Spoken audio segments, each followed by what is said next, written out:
fun to be out on the ice with those kids and putting them through the paces? Yeah, it's great. I mean, it's it's always good to have a little time away and spend time with family, but you get to this point in summer and you get excited to get back out there with some of the guys you had last year, but also to see the new draft picks. And because of COVID, we haven't gotten to do this in so long. It was great to have all of our, most of our, if not all of our top prospects together on the ice, but just spending time together and spending time with the organization.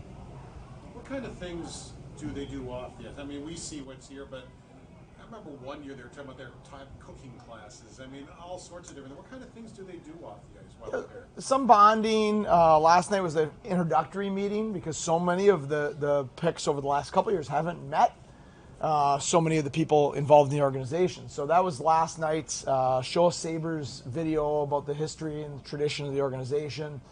There'll be some guest speakers, some from within the Sabres and without.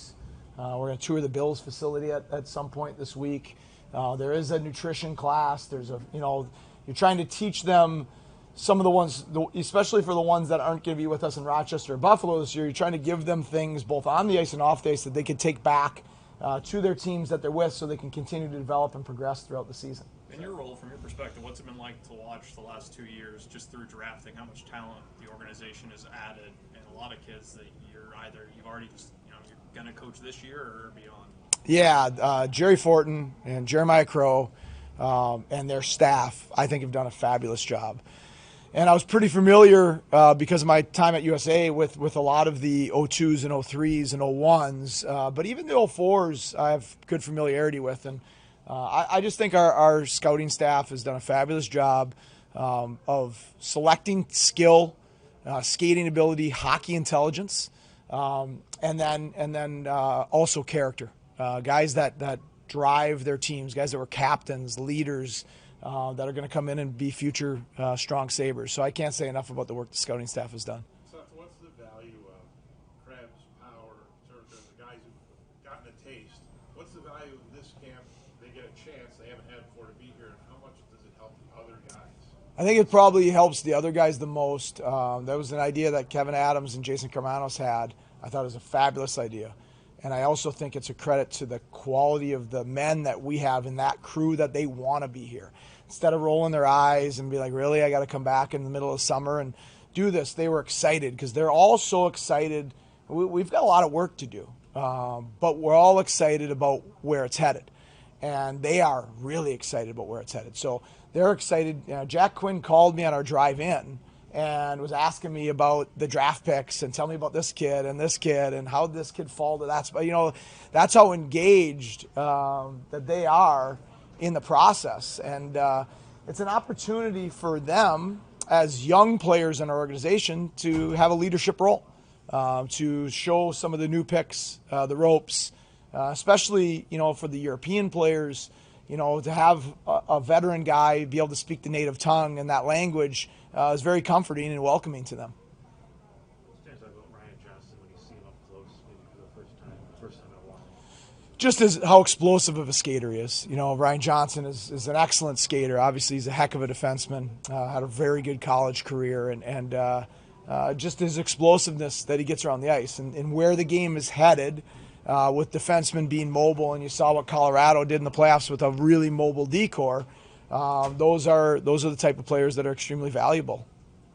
As someone with a deep background in goaltending, what's like just having the quality prospects that you have in this camp, even though UPL isn't here, the other three? Yeah, it's exciting. It was not a goalie-friendly practice today, and I apologize to them throughout practice for that. But it was designed for skill and thought process. That practice is designed to. We looked at ways that you score goals in the NHL, and we tried to simulate practice for them today. The goalies had the short end of the stick. But, man, did they do a great job with that. I mean, the competitiveness that Portillo and Levi showed in a really difficult practice for them in the middle of the summer, I thought was very impressive to see. So you have their talents. Obviously, you have Leinonen, who's the highest drafted goalie in the world this year. So it's exciting to have that depth, obviously, on top of having Upi already in our organization. You mentioned guys like Paterka, Lynch, Krebs. Where do you think they are after last season, and what do you think their chances are of contributing to the Sabres this season? Well, obviously those are decisions that are made in training camp and more by people above my pay grade. So I'll let them handle that. But I know that we're all excited about what they've done in our organization, both in Rochester and in Buffalo, and about what they're about to do for our organization going forward. So tremendous teammates, work ethic is elite, and obviously their hockey intelligence and skill shows for itself. So I'm not banking on getting the opportunity to be with them again, but those things will be determined at a later date. You mentioned the off-ice stuff that the guys are doing this week. I know Brock McGillis is coming in on Friday to do, like LGBTQ training. How important is that, in today's age and just being culturally aware? It's huge. It's of critical importance. And Kevin talks about it all the time, that we want to not just draft really talented hockey players. We want to draft great people that want to be Sabres. And how you treat people, how you treat others, how inclusive we are is critically important to our organization. So that starts right at the top and goes on through. So I think it's going to be a great opportunity, again, like we were saying earlier, on the ice and off the ice, to learn, to gain valuable experience, and to be able to take that back with them as they move forward.